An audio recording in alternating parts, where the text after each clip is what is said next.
নমস্কার বন্ধুরা,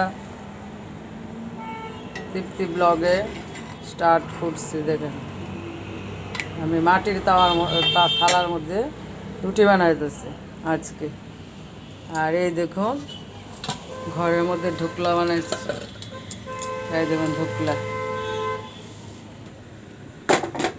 ঢোকলাটা কীরকম হইলো আপনারা কমেন্ট করে জানাবেন তো।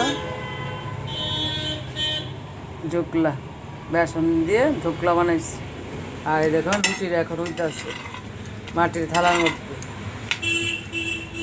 আপনারা কমেন্ট করে জানাবেন তো, মাটির থালার মধ্যে রুটি বানালে কি ভালো হয় না খারাপ হয়, আর ঢোকলাটা কীরকম হইলো আমারে কমেন্ট করে জানাবেন।